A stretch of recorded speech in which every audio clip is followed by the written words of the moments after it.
Welcome. I'm your host, Lee Adams, and today we have a very, very special guest with us today. When you think of Pittsburgh, what do you think about? Many things, the steel industry, but I think one of the first things you think about is the Pittsburgh Steelers. And when you think of the Pittsburgh Steelers, besides the Super Bowls and the great players and coaches, what do you think about? I think it's the Rooney family, the owners of the Steelers. And today, our special guest is a member of the Rooney family. He was also the architect of some of the greatest drafts in Steeler history that some consider were some of the greatest drafts in NFL history. He's also the author of Ruani, the story of Art Rooney and his clan. I'd like to introduce Mr. Art Rooney Jr. Mr. Rooney, it's great to have you. Good morning. Now, Mr. Rooney, what was the impetus behind writing the book? Well, there were these great stories about my dad and his family and his friends and acquaintances. And I had a friend from Sports Illustrated, Mort Sharnick, who met my father and came to the premises. We were in the old Roosevelt Hotel at the time. It was right before we went to Three Rivers. And Mr. Sharnick was just so taken with the environment there, and he said, you have to start writing these things down because, he said, believe me, they will be lost. The stories will be lost, the characters will be lost. And he kept after me to do this for decades, and finally, when I turned 60 years old, I just started to write down in various journals. I had the family journal, chronologically, from the early days on, and then I had a football type journal. And then I had a miscellaneous journal in case you got a good story that didn't fall into one of those classifications. And I just kept after it. But the big thing was I wanted to preserve and share these stories. Now, this is a second in a series of interviews we're doing with you, and where we ended last time was right at the time where you were going into the Marines.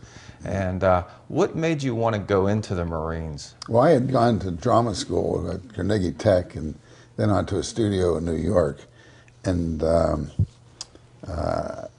in those days, you got drafted.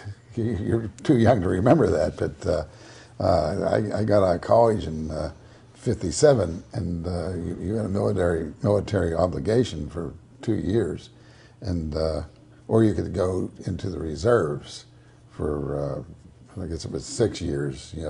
6 months on active duty, and the rest of the time like 2 weeks or a month each year. And so I was a North Side guy, and real macho, around the Steelers, and I got into the Marines and the reserves.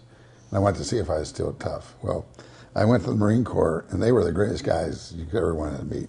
They were all John Wayne, the real article, and they were tough. I found out I was never tough. I just had to do my utmost just to keep up with those guys. Well, but you had a pretty good experience there. I think some people complimented you on how you handled yourself. Isn't Well, that right? the thing that happened was that I was just such a big fat guy.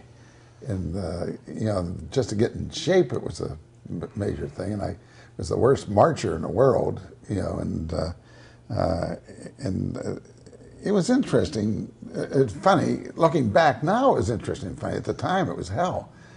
When they found out you were somebody, and even the Steelers didn't have a good team and it was not as big as now, well, they wanted someone to pick on all the time.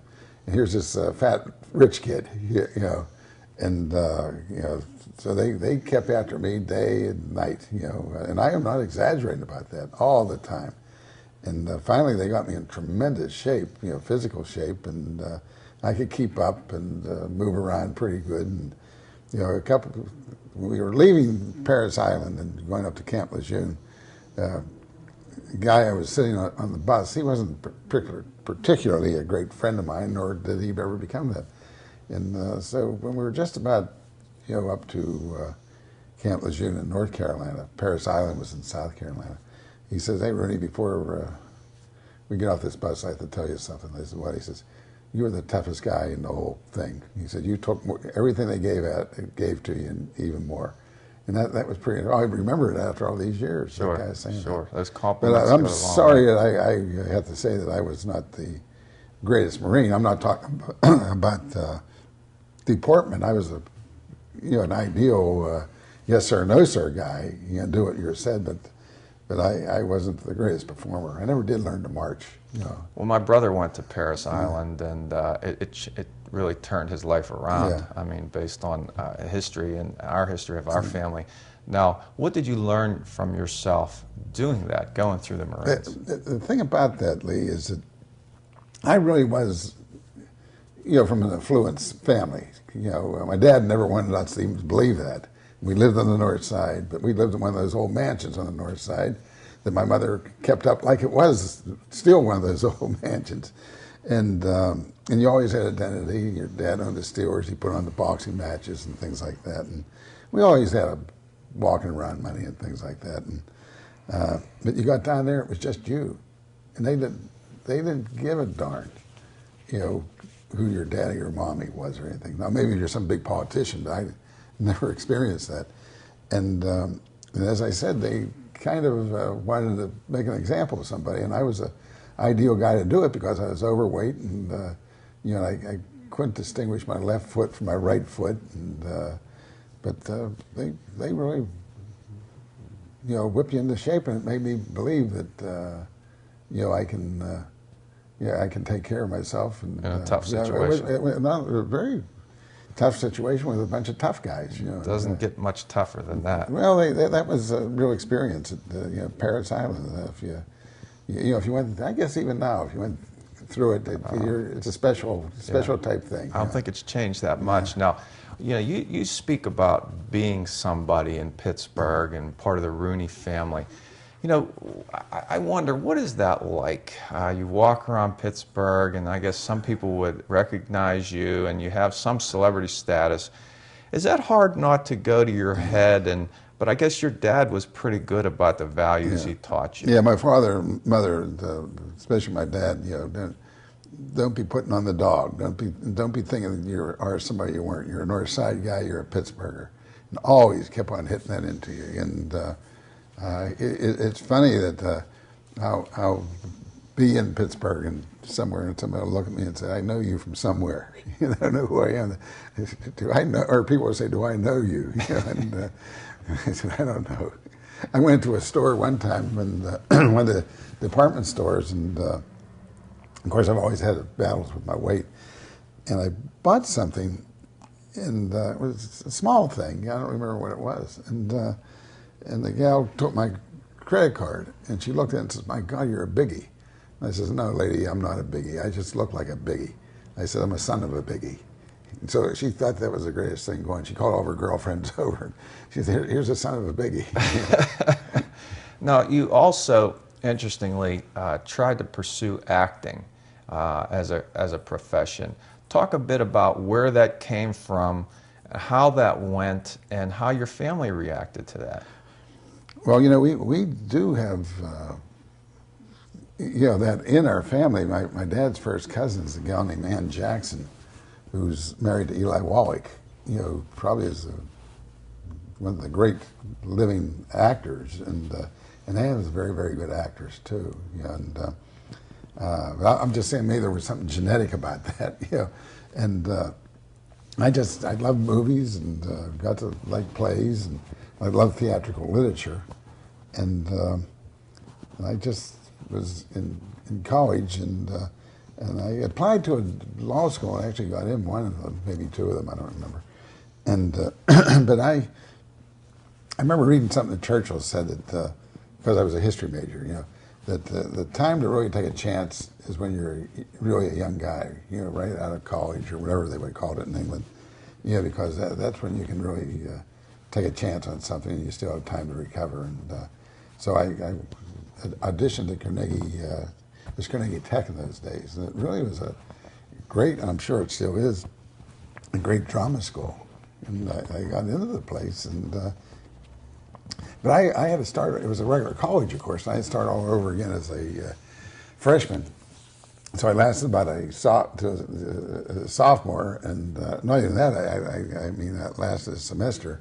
Then I moved on to New York to one of the studios there, and I studied with an old gal named Tamara Dekahanova, who had studied with Stanislavski. And I worked with her for a year and a half. And then that's when I got the notice that I was being drafted. And I joined the Marine Corps. And that was very sobering, going to the Marine Corps. And I think actually I got a job with the Steelers through my mother. You know, because even back then, my dad always thought that you couldn't have too many of your kids working for the Steelers because it would be trouble in the future. He was a very perceptive type guy. And but you know, the theater, the Steelers, if you love the Marine Corps, they all have a narcotic type an effect on you. You know, if you luckily I got it with the Steelers. I didn't have it with the theater, and I didn't have it with the the Marines. But when I worked with the Steelers, finally was lucky enough to get that job. You get addicted to it. And other people, though, are addicted to the horror. Other people, definitely with the theater. You know. Yeah.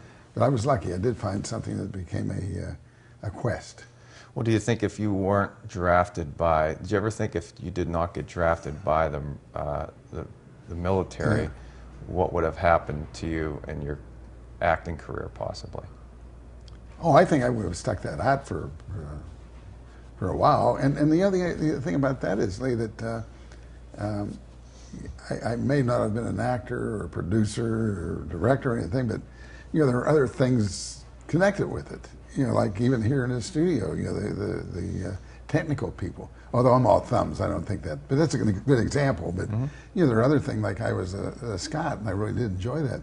Heck, I may have been able to become a talent Scot. I may have had a little talent for that, because I was one of the only guys that thought Bradshaw would make it as an actor, because he had that personality, characteristics and that stuff. And he had the ability to laugh at himself, and I thought, this guy just could do that. Did you see the movie he was in?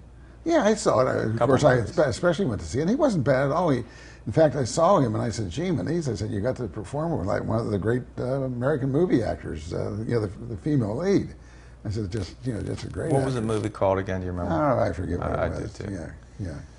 But that's neither here nor there. Now, you talking about the Steelers, starting with the Steelers. You say your mother got you that job. No doubt about it. I mean, I'd like to say that I did it. It was pure nepotism, and I think they were afraid I was going back to the, get a job as an actor, and I had met a beautiful redheaded gal, from Seton Hill College, who was a math teacher, and where'd you meet her? At one of the university Catholic club dances or something like that they used to have in town, and she had gone to Seton Hill, and that was like the sister school to St. Vincent, where I went to college. And here the guy, my friend who had been my roommate at St. Vincent, had known this gal, and he introduced me to her. And I was smitten, beautiful redhead, and I was a guy just out of the Marine Corps. I looked pretty good, though, I say that. I was in good shape. You were in good shape then. For my acting background, I had, knowledge of, the theater, and, I could carry on a pretty good conversation with somebody. A Pittsburgher then. I really am a Pittsburgher now. I forgot all that stuff. But, I could feel pretty good. One girl came over to me and she said, "You don't sound like your brothers." Because I had that little bit of a theatrical, the diction and things like that. But of course, I forgot that a long time ago. I'm still sound like a North Sider now. Yeah. But you said that when you met this girl, who I guess is now your wife. Yeah, Kathleen Coomer, yeah. And you felt like you needed to do something different as far as your career. Yeah, I don't think she had any use for me being an actor and living in some apartment in what they call the Coldwater Apartments, 6 flights up in New York. Yeah. Well, she went out and taught school, and she could have gotten the job easy because she was a math teacher. Yeah. She was getting all these offers, and I was like my old man on the Steelers. You get a job, and so I end up getting married, and we've been married for 47 years now. Yeah. How about that? Yeah, that is how about that. How about that? Now, you talk about your career with the Steelers. You got started, your mother got you the job, and I guess, where did you start with the Steelers? I started promoting tickets And that was the hardest job in the world, to promote tickets for the Steelers in Ford Field and Pitt Stadium. Because, Ford Field, there's only about 15,000 good seats, and then maybe another 7 that you could get by with, and the rest of them were horrible. And we hadn't won a darn thing since Jock Sutherland had a brief time with us before he died. And it was almost a fool's errand. And I got friendly with the scouts, the Steelers, and we really didn't have any full-time scouts. They were like assistant coaches / scouts, but they were terrific guys, real down-to-earth guys. All had played college football, and some of them have been pretty good players in that. And I learned that you can get the best talent in the world and still lose, but you will never win without the best talent. You had to get the best talent and have a methodology of getting it, and you had to get a coach who didn't mess them up. Right. And of course, when we ended up getting Chuck Noll, he was more than not messing them up. Yeah. Well, we're going to talk about him down the road here, Yeah. but I guess one of the big early influences for you from a scouting standpoint was Jack Butler. Yes. And talk about him for a second as a player, and then what he did from the scouting side. He was one of the great players of the Steelers, and he had never played high school football. He was in the seminary, studying to be a priest, and I was just sitting here trying to think what order he was. It wasn't the Franciscans, maybe like a Capuchin or something like that.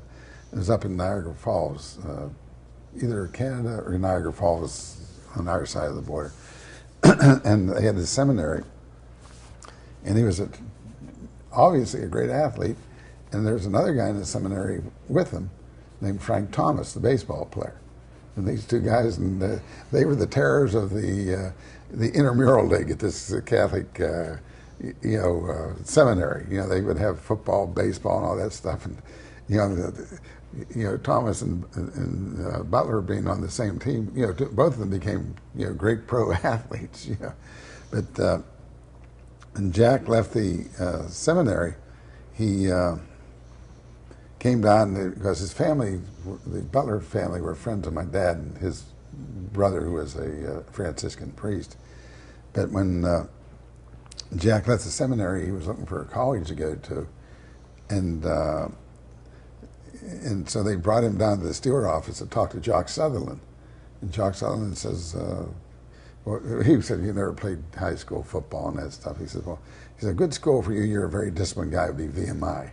And Jack said he thought he was going to go to Duquesne because, he didn't want to be part of that military type regiment. He just got out of the seminary. But he went to St. Bonnie's, and when he was up there, my uncle, Father Dan, who was Father Silas, that was a priest's name, said, "Hey, Butler," he said, your dad was a real top semi-pro baseball and football player. He said, "Yeah, maybe you inherited something off him." And, he said, "Why don't you come out and try for the football team?" They had good football there, by the way. And Jack was a guy, like I said, was in the seminary. He never worked on his body, getting in shape, and he was just a skinny little kid. And so he went out for practice, and they wouldn't give him a uniform.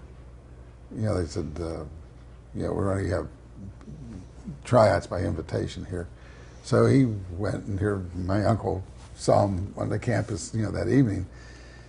He said, "Well, how'd you like your first day of practice?" He said, "Well, they wouldn't give me a uniform." So my uncle had to go and get him a uniform. And so the first day he showed up at practice, and his roommate was Jack did not know the positions on the team, like guard, tackle, and he was built for an end, And the coach said, "Well, what position you play, kid?" And he said, "Offensive guard."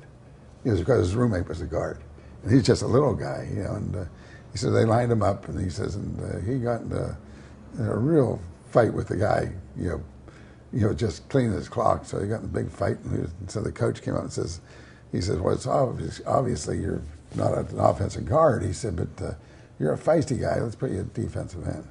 Then they found out he could run. He was the fastest guy on the team. And then they found out he could catch the heck out of the ball. And then they found out he was one of the toughest hitters on the team. And before it was over, he had a full scholarship, and I don't know if he had a 4 or 5 year deal there. But then when he got out of St. Bonnie's, he was not drafted. And he came to Pittsburgh. My uncle got him a tryout with the Steelers. And he came in and played with the Steelers, and he was, it was between him and another guy for the last cut. And here, the Lord must have had his hand on Jack's shoulder, because the other guy got drafted into the Army. And Jack made the team because he was the sole support of his mother. And he played for us for 9 years and went to, I think, 5 Pro Bowls. He was All-Pro a few times, and played in the All-Star game, Pro Bowl they call it now. He was defensive player of the game, and he had a very, very vicious injury, against the Eagles, and that ended his career. And they gave him a coaching job, but the thing that happened to him with the coaching job, he couldn't get out of the way of the players. As a defensive backfield coach, he was getting run over all the time. So Buddy Parker was our head coach then, told my father, he said, he's a good guy, a smart guy, but he's going to get killed there. He said, we better, make him an assistant coach -- scout. So that's how he got into scouting. Well, I think the most interesting part of that story is that there was a point where they were not even going to give him a uniform. That's right. And was it Father Silas? Yeah. Had he not got him a uniform, I don't know if any of that would have happened. I guess Jack would have been a salesman or a school teacher somewhere. It's funny, the little things in life where it could lead to, and then he went on and made a great career for himself. Yeah, a great career, and ended up as the head of the Blesto Scouting Organization, and he just retired last year at 80 years old. Wow. So there's a guy that got his, probably by his sophomore year, had a free ride, they call it. Well, those football players don't get a free ride. They have to earn those scholarships. They got to work for it, yeah. Yeah, and, the college education, had a profession in pro football for 9 years, then a scout assistant coach, and then, I don't know, you started out at 19 years old, all the way until you're 80. Wow. And had a profession. It's always been the greatest guy, and he pretty well taught me. There's other guys. Scouting business. He pretty well was the main guy. Taught me that. Blesto helped the Steelers quite a bit. Well, see, we had no coverage. By that I mean, we had these assistant coaches who were Scots, and then we shared one guy with another team, and you just could not get more than 1 or 2 scouting reports on a team. Well, when we got Blesto, that was at first 3 of them 4 teams: Bears, Lions, Eagles, Talents organization. Well, when each team had 2 Scots, full-time Scots, you were getting eight areas covered, and you started to get these reports, and you couldn't believe it. You had 2, 3 reports in the spring and fall that your coach was getting, and you got to the point where you didn't have lack of information. You had to organize the information. You were getting much of it, and then you got other. You hired got other teams in Blesto, so you would have bigger or smaller areas, then guys double check. So we really had the information, and by that time I was going out on the road and scouting, and we brought Bill Nunn in, who was a newspaper guy and had a real feel for it. And he was at the scouting guy. So coverage was not our problem after that point. It was good coverage, and then organizing the information you had, interpreting the information you had. But you also mentioned in the book, I believe, that not all the other teams in Blesto got the most out of Blesto. No, they didn't. But you did. Yes, I did, and because we were the founders of Blesto, Buddy Parker, and I was working stiff with them. As the years went by, I became the inventor of Blesto, and I shouldn't be so truthful about it, because I wasn't. But I'll tell you now that it became so successful, and it's still around, and they have another director of the thing, since Jack retired. But I should have said, yeah, I did that, but I didn't. Well, but all those years in church, they teach you to tell the truth. Yeah, well, I have some good effect there, but I didn't invent it, but I put an awful lot of time into it, and I just worked with the Scotts, and I travel with them a little bit and take them to dinner, and we weren't talking about chasing girls or getting drunk or, I didn't drink, and I didn't chase girls either, but we talked football, and who was the best players I saw, and some guy in not my area, there's a real good player over there. He says, he really caught my eye. I like him, or he's a sophomore and he's going to be real good. And so just loving your job, like I say, the narcotic effect. Yeah. The passion for the job. You just start. It wasn't a job. It was a way of life. It's interesting because you're sitting in a chair that Frank Thomas sat in here not too and long I didn't ago. know and Frank, we brought up his classmate of Jack's. Yeah, right. Isn't it amazing? Yeah, and that's what really spurred me. Yeah. But Frank was you talk about not chasing girls. Frank was very religious. He almost became a priest. I know that, yeah. And when he would, when all the pirates were running around chasing girls, he was at home writing back to people that wrote letters to him and writing, answering his fan mail. So it's interesting. So was Jack Butler as straight-laced as Frank Thomas was?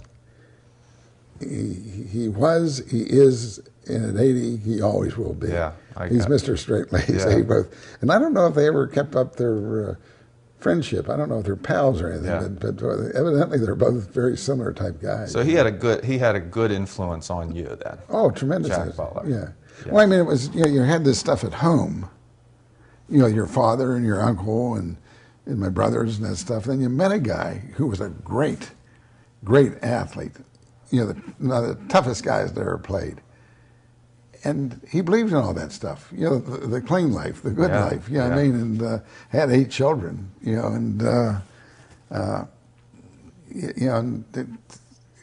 was a tremendous mentor because I had other guys I liked and were real good, and they'd be half loaded all the time. Or you didn't know what skirt they were chasing around, and that wasn't your. You had to know at a time. Well, instead of hanging out, they were out somewhere else. And they weren't bad guys. They were football guys. You know what I mean? But Jack was really a terrific guy that way. Oh, that's great. Now, you work for the Steelers, and some people thought you were, we're on a payroll for family reasons, and Well, it probably started out that way. Well, well, my question is, were they right? Did you feel that attitude around you, and did that have any effect on you? Oh, yes, it did, because you felt that you had to prove something. You had to prove that you were going to work harder than anybody, and as I worked harder, and then learned the business, I became pretty much of a bore about it, because I'd let everybody know, and I'd throw my weight around a little bit. Now I was always a heavy guy, but I'm not saying that, but because to me the most important part of the Stewart organization was the scouting department, because like I say, you could lose with good football players, but you would never win without them. But I don't know if it was people always thought that. No, they probably didn't, but I thought they did. Yeah. I mean, the thing is how I perceived people, and I thought that, because my dad got me the job, or my mother did, but you never wanted to admit that either. In the old days, I never. Now that I tell you the truth, my mother got me the job, but it's because of my dad I had the job, and I had something to prove. And again, it became a passion. It really did, and I wanted to get the very, very best players we could. And we're going to talk about some of those drafts in a while. Now, just talk about briefly, can you just tell me about your other brothers and what career paths that they took? Well, Dan, of course, was an accountant from Duquesne University, and he worked for the Steelers in the business part of it. And we shared a passion. He was just as passionate about, having a great business as, business patterns and practices as I was about the scouting department. And I thought it was a pretty good combination. You know, one on the football end of it, and the other one the business end of it. And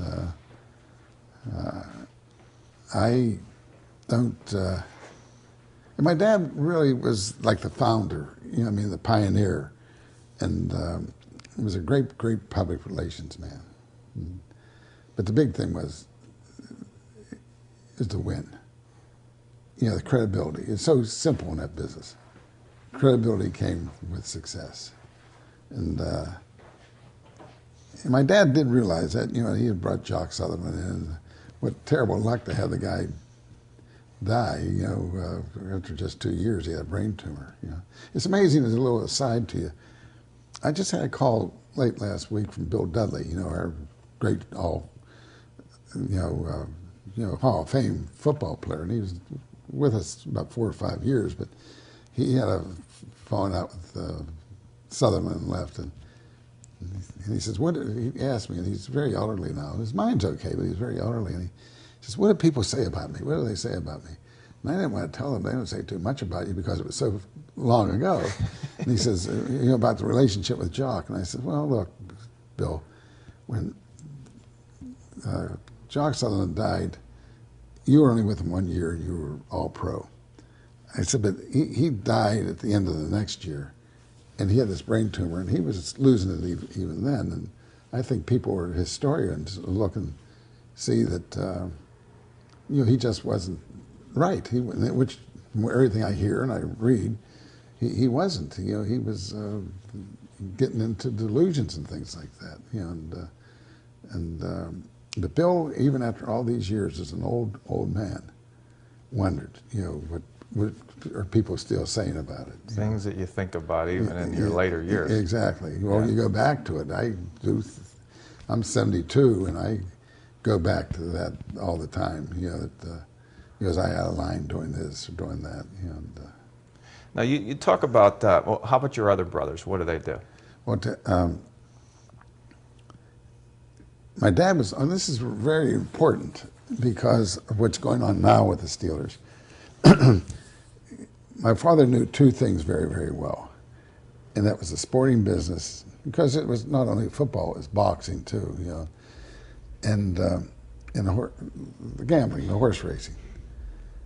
And as we matured and got older, he realized that he had 5 boys.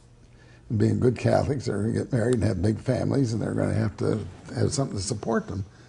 And so he, you know, had the wherewithal to get into the racing business. You know, not just the running of horses and betting on them, but the run the racetracks. You know, own the gambling house, and he was able to facilitate things and move it on to. And then he got my 3 brothers, Pat, John, and Tim, jobs there. Tim had started out as a stockbroker, and really, even at this point, you know, right now, you know, it's been maybe 5, 6 years that, you know, really has an idea of stocks and financing. And then my brother Pat worked for one of the metal companies, a copper company, and my brother John was a school teacher, track coach. And but when these opportunities came up, you know, at the various racetracks, my father moved them into it, and they, you know, learned those businesses, and we all made a living, a nice living, you know, for their children, and we all shared in the ownership of the tracks when we got the ownership, and but that's how my dad did it. He knew those 2 things and got them into that, you know, and they would much rather do that than selling copper or selling stocks and bonds, or Sure. you know, teaching English at some high school. Yeah. Now, you have a part in the book, and you talk about the assassination of President Kennedy, Yeah. and how your father really took that hard. Oh, he sure did. Was an Irish Catholic president, you know, and he was acquainted with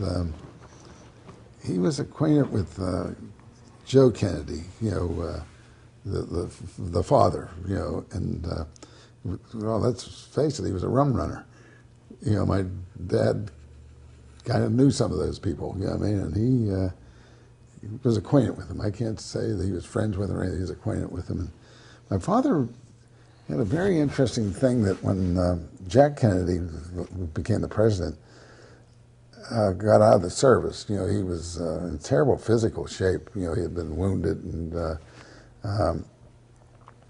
the Kennedys were looking for something for him to do, and they had always liked sports and football. And believe me, in 1945, the NFL was not the NFL it is now. And it wasn't expensive for a rich outfit like the Kennedys to buy a franchise. And when my father and Bert Bell hired Jock Sutherland, he had been in the Navy, to coach the Steelers, they had a press conference in New York, in one of the hotels. They had a suite. You know, the bar was open all day and free lunch. And the newspaper guys all loved that. You know, they all showed up, and one of the guys that came to the news conference was a guy just out of the Navy from a very wealthy family, Jack Kennedy. And he came to the news conference and hung around and had, you know, beer and sandwiches with all the guys. And later that day, because the thing went all day, he came back and visited again. And my dad knew very slightly, but my dad though, he would meet a young guy, war hero like Jack Kennedy, you know, an Irish Catholic type guy, and my dad had lost his brother, who was killed with the Marines, you know, in the battle for Guam. And he would remember that, you know, and probably take to the guy a lot, and so, you know, to continue with the story, when President Kennedy, you know, was assassinated in Dallas, we were playing the Dallas Cowboys all the time, and my dad was very, very disturbed about it, and he had his own private little protest. The only way he would ever go back to Dallas was on a must-need type of thing. You know, like they opened their new stadium, he would go down, or the NFL would have a meeting. But if the team was playing there, and we now had TV and television, he would find a reason why he had to be elsewhere. You know, maybe just driving down to his farm or something like that. But he never would go to Dallas again unless he had to. So he held a grudge against Dallas. Well, they say one thing about the Irish: they never lose a grudge. You know, even as they get older, they have to have something they hold on to their grudges. Maybe that explains some so things in my family. He didn't dislike Texans or Cowboys. He liked Tex Schramm real well, and you know, Mr. Murchison had owned the team, and Landry, and various people like that. But it just, that was his little protest. Yeah. You know, in reading the book, you talk so much about your father and all his achievements, and I really enjoyed the fact that he had so many friends. You talked about the fact that he had so many friends. He treated people so well, but it wasn't just the kings and the queens. He treated the common people who were working in service jobs wherever he ran around. Yeah. And I was always taught that as a kid, that you treat everybody the same. It doesn't matter who they are. So when I read that, that really rang true to me, and the values that I was taught. And consequently, there was a lot of affection toward your father. Now, how did this, and you would see this, and you wrote a lot about this, how did that influence you, watching him, who had a lot going for himself, treating, you know, people that were just working stiffs, just really giving them great respect? How did that influence you, and did you get along with him? How did you get along with him? Well, you use the term there that he always used. He's just a working stiff. You know, that was one of his big things, to call him a working stiff. And he felt that his father and all their brothers and his mom they were the male side. They were all steel workers, and ended up owning bars and that stuff. But they were steel workers. They came over from Wales and Ireland as steel workers, and on the mother's side they were coal miners. You know, the Murrays were coal miners, and the Rooneys were steel workers, and he knew them as people. They were his type of people, you know, and he was never ashamed of them. Although he would, you know, with their ways, you know, their uncultured ways, he was always like in amazement of them. You know what I mean? He said, you know, you take the boy off the north side, but you can't take the north side off the boy. You know, and he really liked people and enjoyed being. And everybody had a story, and everybody had a personality trait that he found interesting. It's I remember, and I may have told you this story before. He always went to funerals, and he was going to a funeral once, and a couple of guys, steel workers, young guys, got corked out in the parkway, and ran the, it was a center line then, it wasn't a divider, and killed a family. They got killed, and they killed a family, little kids and that, and just horrible, horrible people, these two drunken guys. And he was going to their funeral, their wake. And I said, and I never really questioned him much. And they said, well, how could you ever go to their wake? There's really just bad guys and what they did. He said, they're young guys. He said, they're working guys. He said, they thought they were pretty smart and that stuff. And he said, but they weren't. And he said, I knew their parents. He said, they're real nice guys. He said, I'm going to this wake, because of these parents, But he really always tried to see good in people. And there were certain people that were bad people, though, he's a bad person, and when they were bad, they had to be pretty bad. Yeah. I mean real bad, and you stay away from those people, So I would guess he had quite an influence on you. Well, he did, and I hope the good thing. I saw our former Bishop Worrell, and I didn't know him very well, but he did know who I was, by the way, at some type of banquet, and I was there. My nephew was there, Art Rooney, he has the same name, Dan's son, and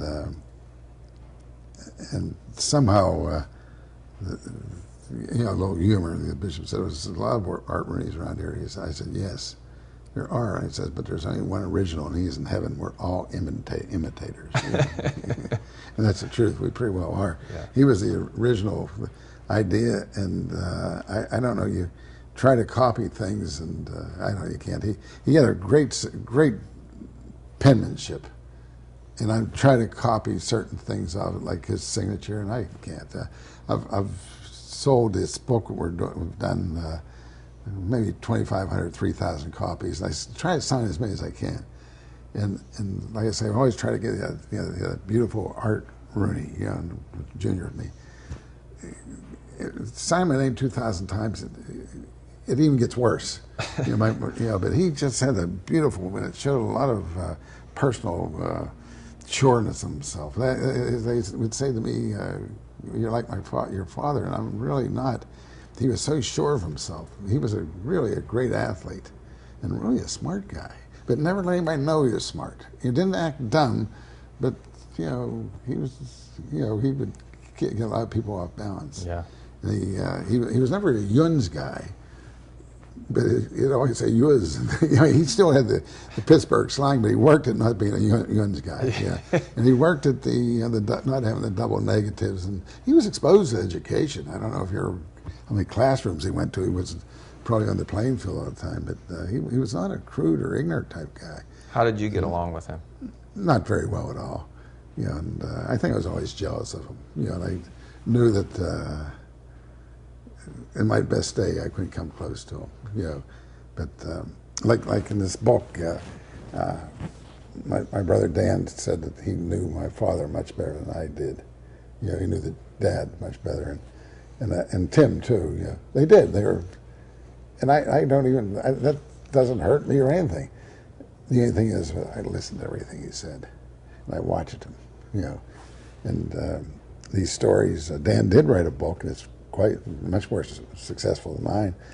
But I understand that he doesn't have the stories that I had. And my brother Tim says to me a lot of times, he'll read a story, and I'll say, "Well, that's not exactly the way that happened." He says, "Yeah, you're close, but not exactly." I said, "Well, look," I said, not even hard feelings, because I was always just trying to get these stories preserved and out there. He says, "Why didn't you write them down?" You know, I said, next time we have a book signing, I said, you can go with me or go for me, and you just tell the stories because I know that you. And you know, the interesting thing about that is that if you ever get Dan to tell a story, you know, he's not much for telling stories, and he knows them all, and you know, probably better detail than me, or Tim, or even the twins, Pat and John. There's always a little nuance that's a little bit different. It's basically the same story, but a little different. But in the telling, it's the same story, but it's a different thing. It's like a piece of music, you know, the same tune, but just a little theme and variation on it, you know. But again, you asked how I thoroughly admired him, you know. But I was never a pal of his, yeah. You know. And he was always didactic. He was always teaching, you know what I mean. And you know, you're kind of a proud guy. I spent more time with my mother. People would say to me, "Boy, you look like your father." And I said, he said, "I'd rather look like my mother." I said, "She was prettier and a lot nicer than him, you know, real lot nicer than him." You know. Well, speaking of your mother, talk about your mother. You talk about your mother in the book, and what was her influence on the family? Well, she was with us all the time, and she certainly loved my dad, and she'd call him an old bastard now and then, and but then you'd say something, and I remember one time she said to me, you know, you take all 5 of you guys and put you in a bag and shake it up, you still couldn't make a patch on your old man's. But, you know, there are certain limitations. You know, she could be the one that would complain. He would never ever say any type of swear word. And she and her sister that lived with her, you live with us, they could swear. They weren't always out swearing and that stuff, but boy, they could really swear good. You know, and at home, maybe not at home too. You know, but they weren't afraid to say something, and they had some spunk, and they would pray in reality, pray the pages off of prayer books, go to Mass and Communion every day, make all the novenas, and pray the Rosary. And boy, don't cross them wrong, because they would let you have it. Yeah. And especially the boys, you know, there are 6 boys, counting the chief. You know, that was their main thing in life. You know. My mother one time was with my wife, and they were some fancy thing, and the girls, my wife and my mom, somehow came up. They're the most modest women. You know, the Catholic stuff really worked with them. Most modest women you'd ever seen in your life, and they had dresses. And my wife told me this story that were kind of low cut. My mom was trying to pull it up, you know, cover up her cleavage and that stuff. And she looked in the mirror and told my wife, she says, "Kay, I look like a," you know. And my wife just, you know, anything but that, you know. They didn't, you know, it just showed a little what they had. My wife thought that was the funniest thing in the world for her to say that, you know. Boy, was she a modest woman, and very, very well dressed, and a very, you know, could wear clothes. She was taller than my dad. She would never wear high heels, you know, because she wore the lower ones so she didn't embarrass him by being too tall for him, you know. But and she would have had stories. She said, we went on our honeymoon to New York, and she says, and they picked us up. My dad's friends, a guy named Duffy, who worked for a guy named what was that guy's name? But anyway, Madden. He was a bad one, you know. But my dad wouldn't say that, but he was. They said he had more notches on his gun than Billy the Kid. But they picked him up at the train station, and my wife got in this car, and she said it was the fanciest car you ever want to get into, but the windows were very, very, very thick, and there's little holes in the side. And she says, "Art, what are these little holes in the side of the car here for?" You know, it's not, just don't say anything about it. Doesn't say anything about it. And the guy was my dad's friend that picked them up. Said, "Kathleen, they were for sticking the guns out the window." You know, they were, you know, what do you call them, brazier? There's a word for that. You know, you can shoot out the window. She says, "You never seen anything like that in her life." And the guy, they owned the Cotton Club. Do you ever see that movie, The Cotton Club? Yeah. And I rented that one time and showed it to my dad. He knew all the things. He knew everything about it. And he wasn't that interested. He watched it and that stuff, but he knew all the cast of characters. And he says, "Well, you know," he says, I really wasn't that friendly with them." He said, I knew Madden's brother, and I knew Duffy and that. He said, "But I I wasn't in with those guys. Okay, if he said something. Well, your wife became quite close with your mother. Oh yeah, because see, my mother did not have a daughter, and John, Pat, and Tim lived out of town. And she was. They looked enough like the people would think that was her daughter. And they spoke the same language. How did this go? Now, one time, my wife was very upset. I was always on the road, and we had a handicapped kid and that stuff. And my wife went over to visit them over on the north side, 940 North Lincoln. They lived in a little mansion, over there in Lincoln Avenue. And Dan still lives there. And my wife went up to ring the doorbell, and she was crying. And my Aunt Alice, the mom's sister, answered the door, and she says, "What's wrong?" And my wife just couldn't talk. She was crying. And my mom came out, and she said, "Kay, I don't know what you're crying about, but you came to the right place." So all three of them just cried. But they really had a great relationship. Wow, that's really wonderful. Yeah. Now, your father, as a young owner in the National Football League, he had a lot of lean years early on, to say the least. He kept the team going, with his gambling winnings, and they put fights on. The boxing was big in Pittsburgh. Yeah, my grandfather talks about that all the time. Yeah, they made more money on the boxing than they did. And, now, he got criticized a lot, in those early years by the press. And even, any owner is going to get criticized, even upon some success. How did he handle the criticism? Well, he had a great sense of humor, and he was really friendly with the newspaper guys, the writers, and he never held it against them. I remember one time, it's either Livingston or Jack Sell, who was a teammate of his. He had played semi-pro baseball together. Wrote something, and I thought, gee, we'll never talk to him again. Here, they're hanging out together. These are things that I did not understand. How somebody could publicly go after you, and that stuff, and about the team being bad, but they weren't vicious though. You know what I mean? My mom never read the sports pages. And I said, well, why don't you read the sports pages? She said, I'm just so fond of Pat Livingston and Jack Sell. She says, my friendship is more valuable than reading what they had to say. She said, well, they wrote something I didn't like. She said, I just like those guys too well to do that. Yeah. But my dad had a way, and he realized they were trying to make a living. And I was thinking of something this morning about, people trying to make a living. And we lived on Lincoln Avenue, and there was Millionaire's Row there. And they had these huge houses that were just unbelievably beautiful, ballrooms in them. And they went into complete disrepair. All the rich people moved to Swickley or out to Oakland, and then Ligonier, and then out of town. The years went by, and across the street from our house, this old mansion, they had rooms, and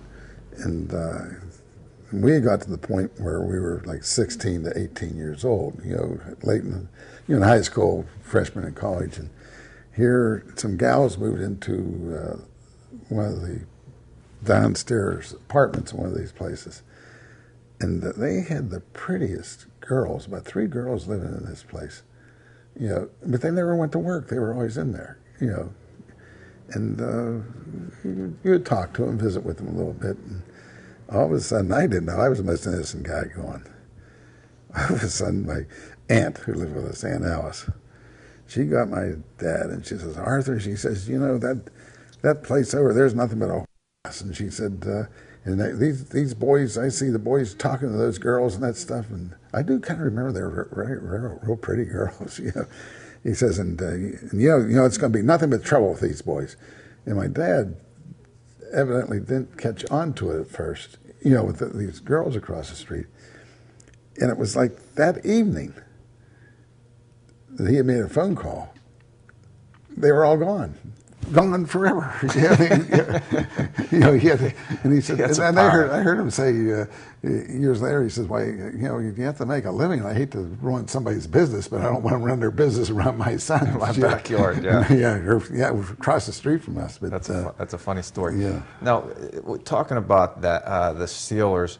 It seemed the Super Steelers started really in the late '60s. The genesis of that, and I think one of the first big parts of that was the hiring of a coach in the late '60s. Yeah. Now you were not invited to the interview, but talk about who the candidates were for that job and how that all went down. My brother Dan, you know, when I was in college, he went to Duquesne. He used to work for the team, and he. You know, they didn't have any real scouting department. The guy was our personnel director, was a local mortician, you know, Ray Byrne. We used to call him Digger Burns. And he just loved scouting, you know, organizing information on the Steelers and things like that. And, I mean, on the college players for the Steelers. Well, they paid him off in the dark. I don't know. I shouldn't put it that way, but because he's a mortician. But they gave him a few $100, you know, and he really had good records and that stuff. And Dan helped out there, you know, and he got to be friends with some college coaches would come through town and that stuff. And one of the guys was Paterno. Paterno was an assistant coach at Penn State and got to be, you know, really a nice acquaintance of my brother Dan. And so Joe by that time was doing real well. And we had made a couple mistakes. We brought Bill Austin in that. Parker was my dad's friend. And we brought Bill Austin in on the advice of Lombardi, who loved my father, you know. But they just recommended the wrong guy, you know.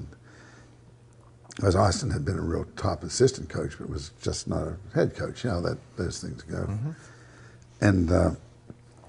And Dan and I, you know, talked about, you know, who were good coaches and that stuff, and you had to get a good coach. And we were going to go to Three River Stadium in a few years and things like that. And there's no name for Three River Stadium at that time, just a new stadium. And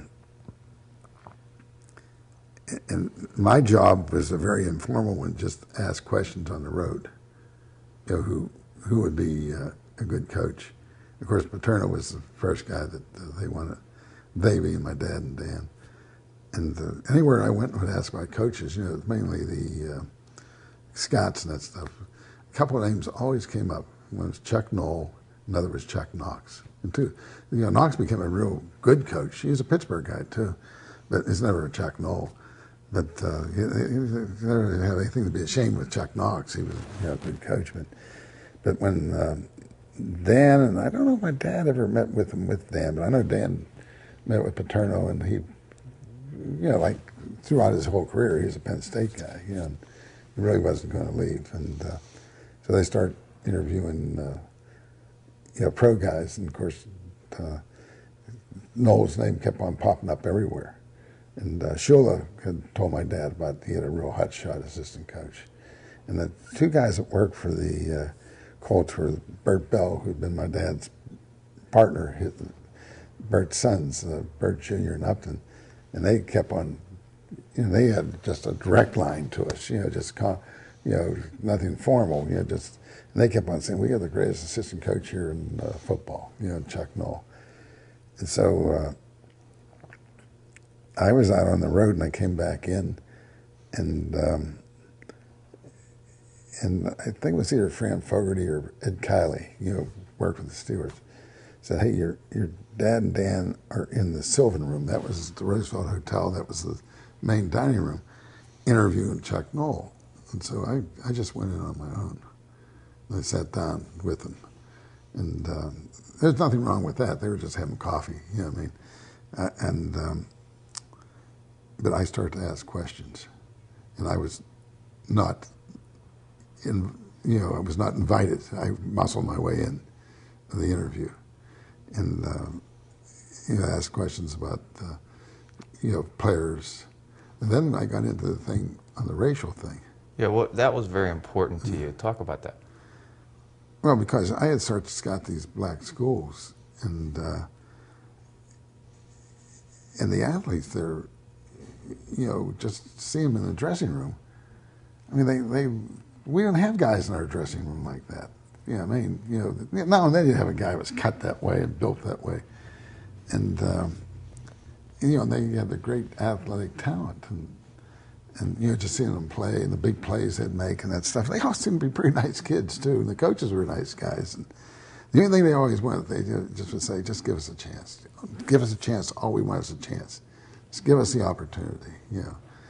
And so I got in on this interview, and I started to ask, you know, Noel what he thought of the black athlete. He said, I don't give a darn what you know, race anybody is. He said, the only thing I want are, you know, the great athletes that I can coach, and they have to be pretty decent guys. I'm not looking for choir boys, but pretty decent guys that they're going to have team goals and that. And now that's not exactly how it was said, but that's the way I can remember it. Yeah, and then I asked him about scouting and that stuff, you know, about the scouting groups and that, because we had to have something like Blesto, because we couldn't afford to have a big scouting thing. We had to have that, and he said that was okay, but he wanted his own coaches involved, and I wasn't too happy with that.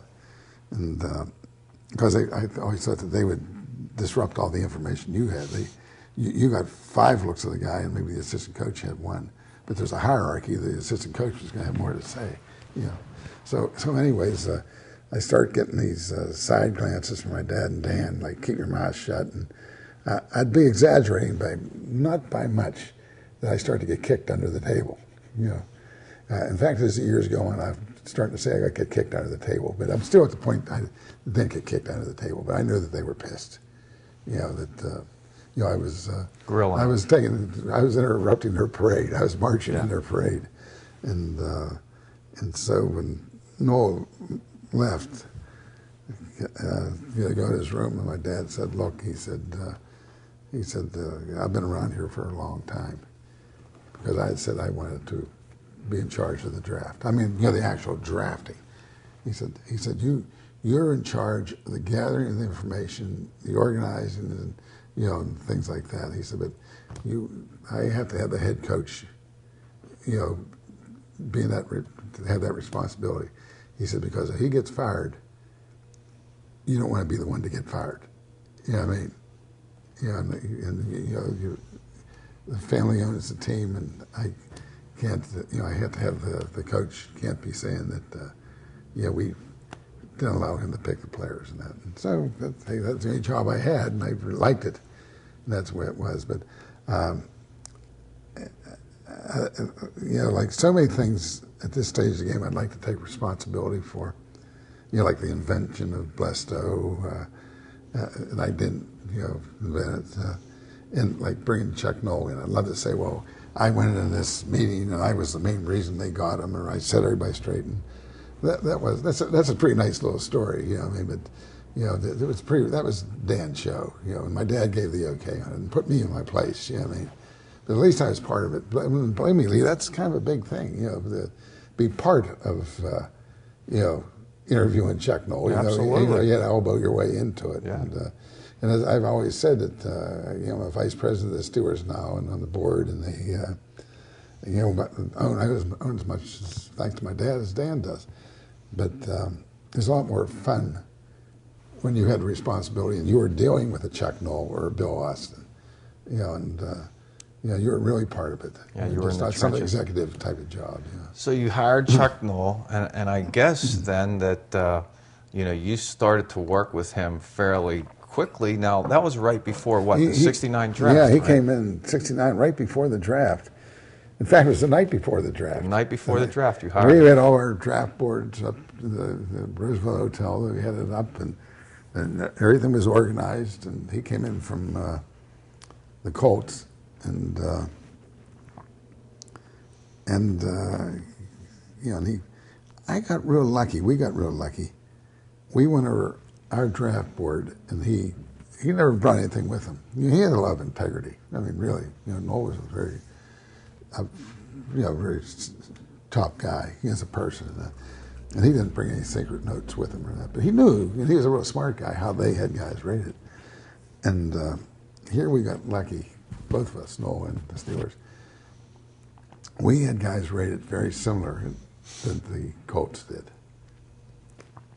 And one of the guys was Joe Green. And the real luck was when Joe Green was there when we drafted, because we both agreed that that was the guy we wanted. So we did not have that problem of, you know, my wanting somebody and Noel wanted somebody. You know, we both wanted, you know, we both wanted Joe Green. And that was the start of the Super Steelers. I think Chuck Noll and Joe Green. Yeah, that's right. And I think in 69, 70, 71, 2, 3, and 4, 6 years, we may have had a run, maybe, a run of the best 6 years in the history of football. Yeah. Maybe. We're going to talk about some of those drafts in a while. Yeah.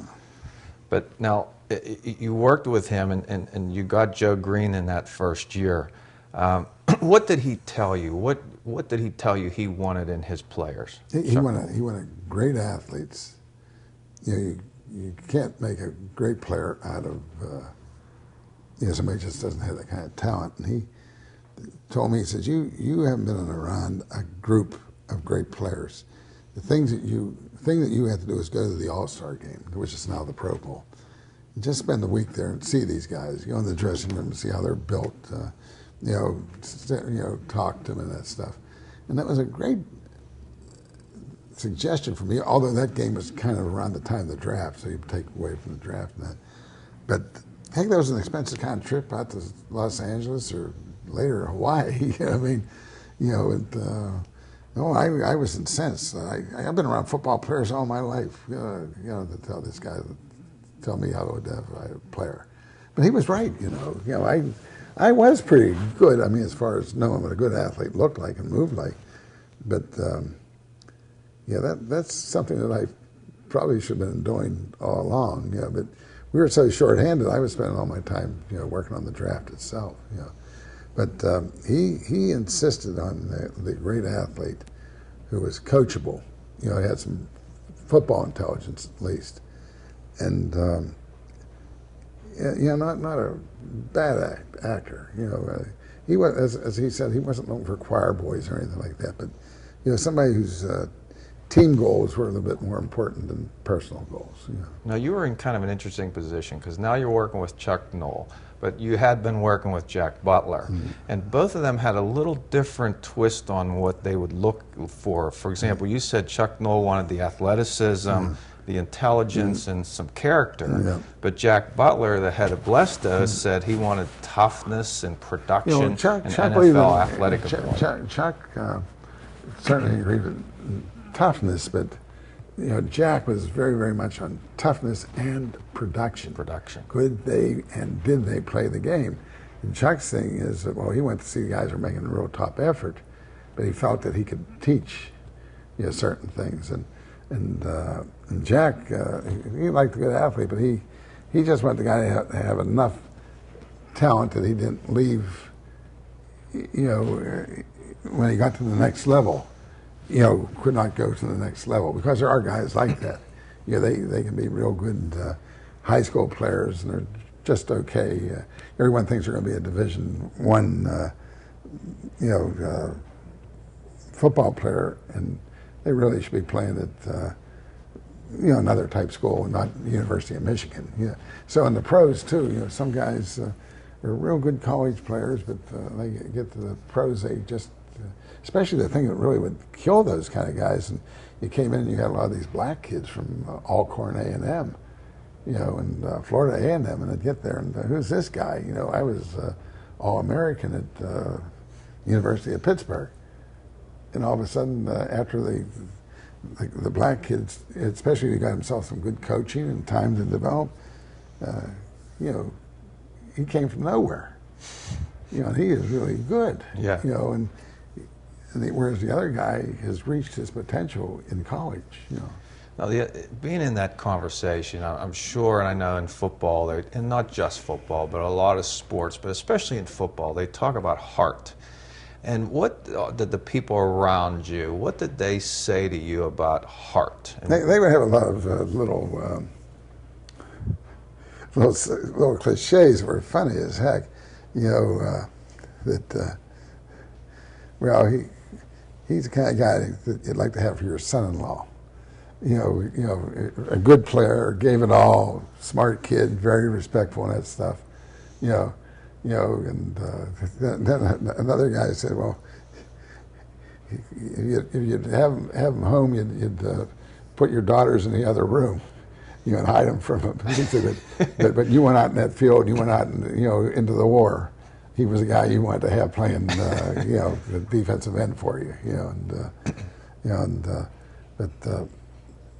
but like Rocky Bleier, he had all heart, and he came to us. He was a captain at Notre Dame, and he came to us, and he gained some weight. I remember we had a guy named Don Heinrich, who was an assistant under Austin, who was a great personnel guy, but that was not his main job.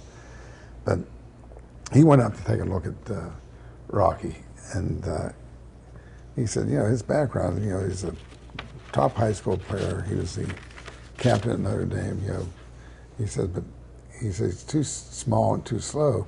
He says maybe he'll gain 10 pounds. And he ran a 4.840, which is very marginal, and he won't lose that, at least a 4.8, and he'll be able to cover some kicks for us, and maybe make play a few plays the position. And he came in and he did exactly that. He covered the heck out of the special teams, and gained about 10, 12 pounds and could still run a 4.840. Of course, everybody knows that story of Rocky. I mean, he is Mr. Hart, all Hart. Well, actually, I want to talk about that in a little bit down the road. I want to talk about that. But before that, I want to ask you a couple other things. One of the things about drafting, and we hear this, and the Steeler draft, it's become an event in Pittsburgh at this point. Really, a real event. I mean, it is so covered. I just sort of shake my head. It is so covered. It's unbelievable.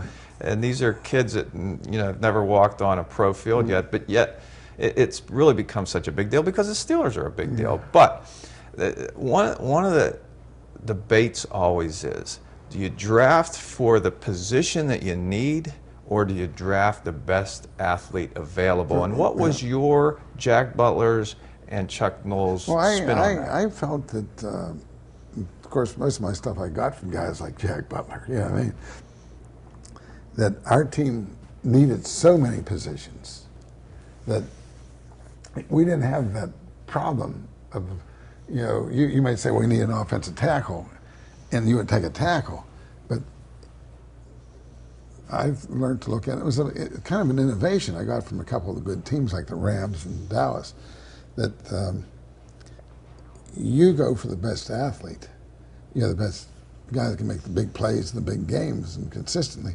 You go for those kind of guys regardless of position, especially on a team that's so lousy, because you can't, no matter what you get, you don't have that much talent. You know what I mean? That well, we don't need a tackle. Like hell, you don't need a tackle. This team here, and so you would, if the tackle was the best guy available, you took the tackle. I was very happy with the Steelers this year on their second pick.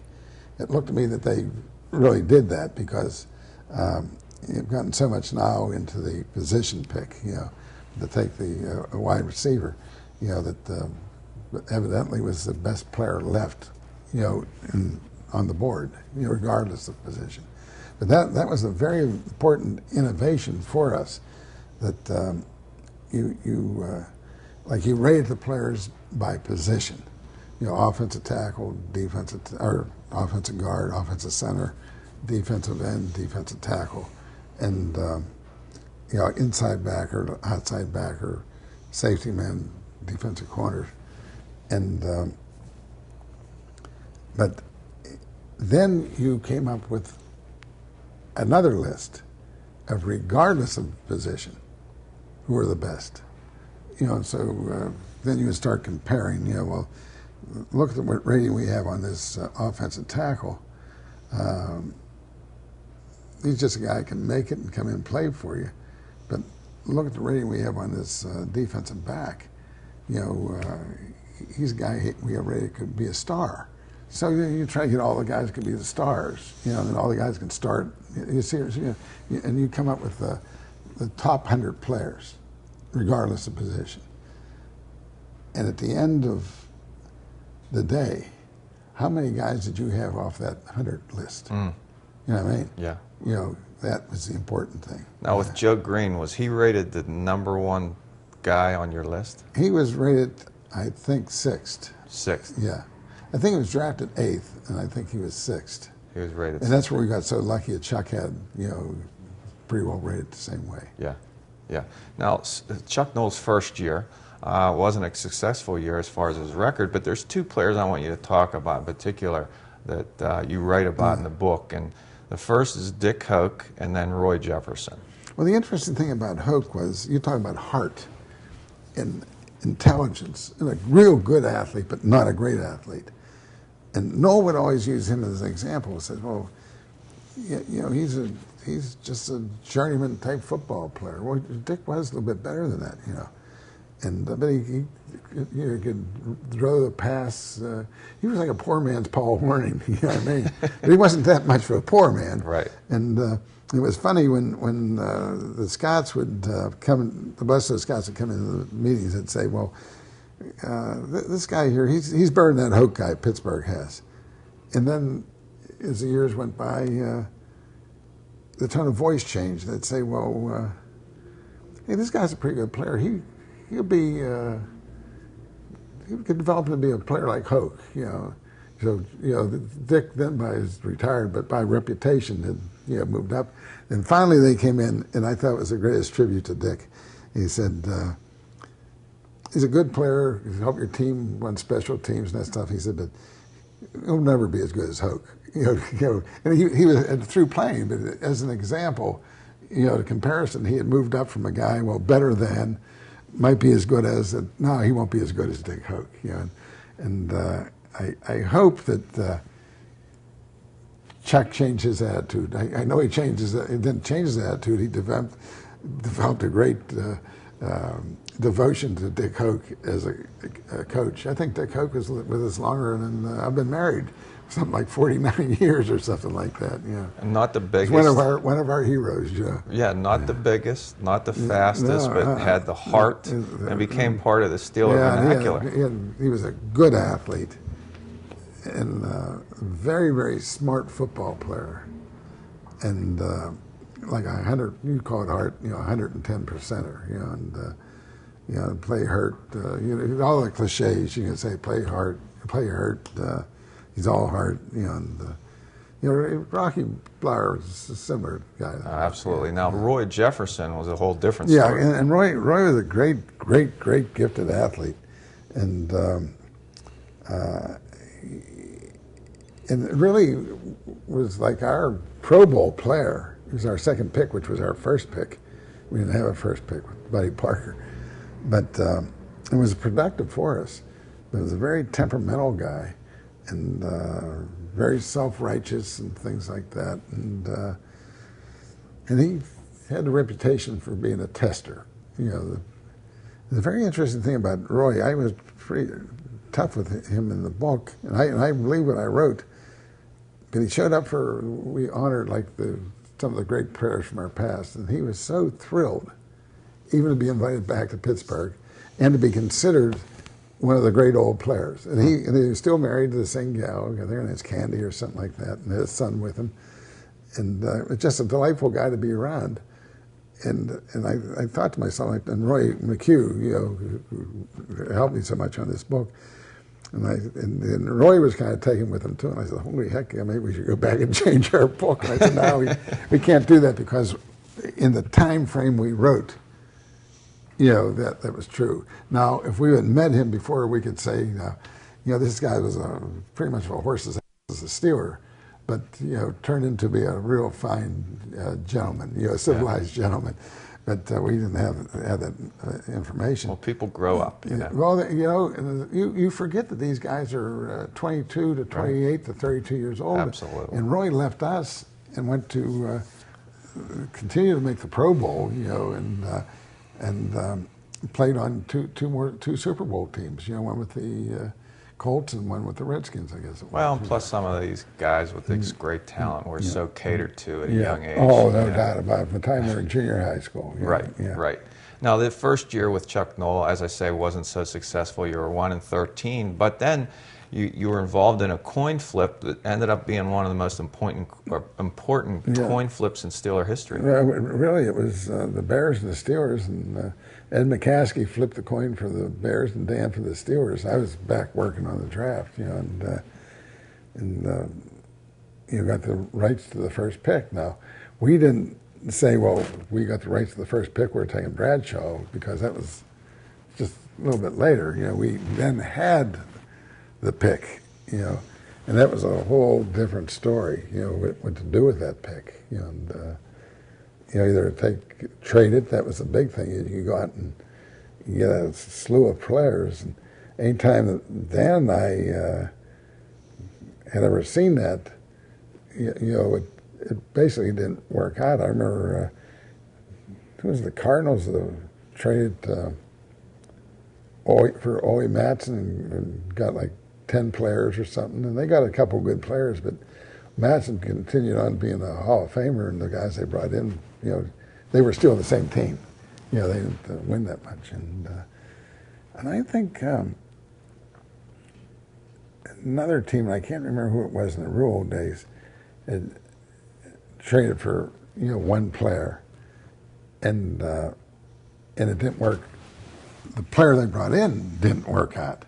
The players they sent, to the other team. I think Herschel Walker was one. Well, of those. that was much later with Herschel Walker. Yeah. But I mean, it either didn't work out for the team that was getting the one player. It worked out for them maybe great, or the team that sent the players. It never was an even deal, and I was just so sold on building a team through the draft with young players that all the talk about trading them. And Noll told me years and years later, he said, we had to do that, make those trades, those calls and that stuff, because you had a fiduciary duty to your team, and maybe it's going to be the right thing to do. And I just looked at that, and I just was not sold on it. And you could not. And my dad was still the boss, you know what I mean? And he would watch some movies with us and that stuff, and he kind of was listening to Noll, and I don't know how thoroughly Dan was involved with that, but he was involved, but I mean, I don't know to this day if he wanted to really trade the rights to Bradshaw or keep them, and I just can't remember, but... Well, before we get to Bradshaw, I just want to ask you this. You talked about barging in on that interview and asking Chuck Noll about what he thought about black players, and was he okay to bring in black players, because the NFL was pretty racist prior to that. Oh, there's no doubt, but he would have made Dr. King, and I don't know the other black leaders. We all knew about Dr. King. Very, very proud and happy that a guy getting into this authority didn't give it. But the color of your skin. What color they were, or what their religion was, or anything. He just wanted good, top athletes who were coachable. And boy, he made that clear to my dad and Dan. Of course, that was music to my ears. Yeah, that's what you wanted to hear. Yeah, and now and other things I asked, it wasn't music to my ears, but that was the main thing. That was the main thing you wanted. And he was looking back at that. Well, you'd have to be very proud that a guy would come up with that and say that. No ifs, ands, or buts, and this and that. But hey, look, that is the last thing that I'll ever tolerate. I want the great players. I don't care what they are. Well, it seemed like it played a pretty significant role, that attitude, in the rise of the Super Steelers. I don't think there's any doubt about that, how important that was, because we just came up with an awful lot of black players who were young guys, maybe not from the top schools or the big schools, that needed special coaching. And he got good coaches, and he was a teacher, and he had the theories and the strategies, but He basically was a coach, a teacher. But your father, I think, was also ahead of his time when it came to racial attitudes, because he really, really was brought up with racism and prejudice, yet he told you that if a black player was good enough, he'd move out of his master bedroom and move into the house. They could have the bedroom. Mom and him would move another part of the house. And not a lot of people thought that way back then. But my father was a very fair person, more than the racial thing. It was, everybody's a human being, and it's just being fair. They deserve fairness. And now you did a lot of traveling as a scout, and you would travel the South obviously quite a bit. Yeah, I you went would to see a lot of black schools. Yeah, and you went to black schools, and you saw the Confederate flag down there, and you saw some of the attitudes down there. I mean, when you went and saw some of that, what were your thoughts coming from the background? It sort of shook my head, and I said, "Holy heck! I thought this all ended." You know what I mean? And I went to one school, and they had a great little receiver, and it was really in the South. And boy, the coach was on this guy with racial stuff. You know what I mean? Like, you little, you know what, and come on, you can't dog it and that stuff. And boy, and he was on this guy, and I thought, holy heck, this, you can't be like that, and it was very funny. Like 2 years later, I looked, and the guy was in another school up north, and he couldn't take it either. And then I went to a school it was really one of the schools. I think maybe their name was the Rebels. I don't know, but they were playing someone like Houston, University of Houston. The top player at Houston was a black kid, and they had their kids in blackface. I can see putting jerseys on the. You let the player have the same build, try to get somebody the same build and speed with the wear his jersey number. I mean, I'm talking about in practice. They had these guys in blackface. They're all white, and they had them in blackface. And I thought, man, way hot.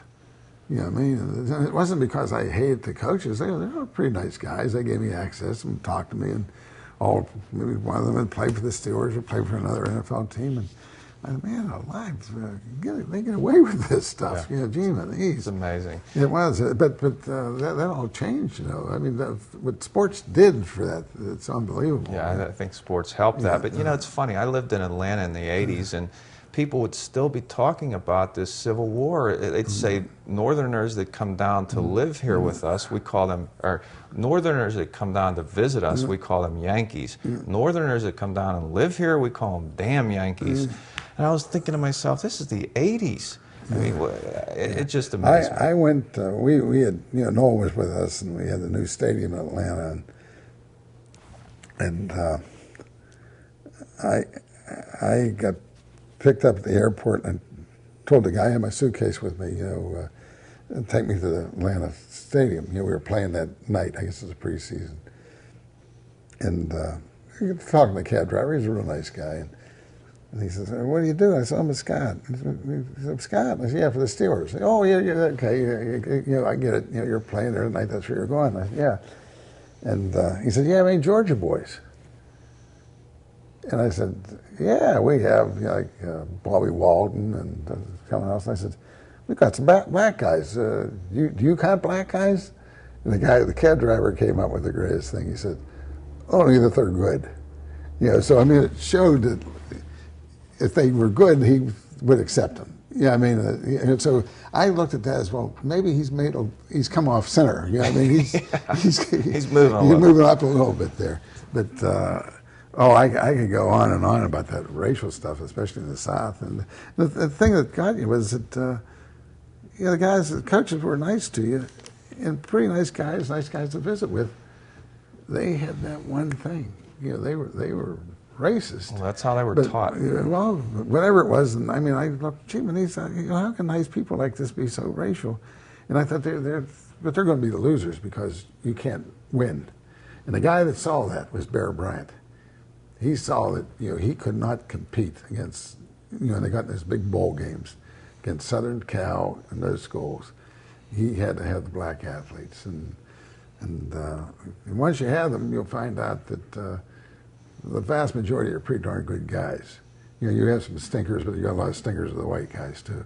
But they're pretty nice guys, and they're a lot of fun to be. And probably some are a hell of a lot more fun to be with than the white guys, you know, because they have a great sense of humor in that. And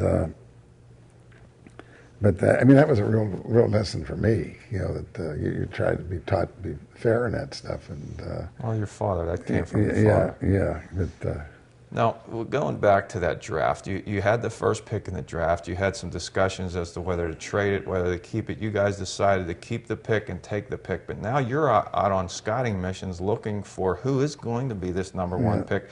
Talk about your visit to go look at Terry Bradshaw. Yeah, down Louisiana Tech. In Ruston, Louisiana, that's the name of that town. I was trying to think of that the other night, and I forgot the name of the town. Because Ruston was right here, and Grambling was right there. You know, Grambling was a great black school, and you know, we had information on Bradshaw for a number of years. You know, had an arm like a cannon, but couldn't spell cat. You know, and that's right in the scouting report. And I think what Bradshaw was, he went to make you think he couldn't spell cat, but he's plenty smart enough. But I went out, and he came out in the field, and boy, he looked, you know, a big guy, a good-looking guy, and you know, he had a lot of blonde hair in those days, and he could throw the ball like 100 yards, you know, and it was a cannon. And he threw the short ones, you know, the only thing he had learned to do was get some touch. Yeah. You know, he had a great delivery. But I remember one time at a Steeler camp in his rookie year, he threw a ball and it bounced and hit me in the leg. And I went up and took my shower that night, and my leg where the bounced ball had hit me was all black and blue. I mean, all the way up my leg and that stuff. And that's what it was. And I said, man, alive. Can you imagine the receivers that were catching these balls? On a ricochet. So one of the things that happened, I'm off the point here a little bit, any guys that we drafted, you know, you rate their hands, like 0 was perfect, 1 was really good, 2 was okay, 2 was weak. They had to be 0 or 1. That's how, you know, Randy Grossman came in. You know, he was a 0 in his hands. You know, our standards were so high for receivers. You know, they had to be perfect or a starter.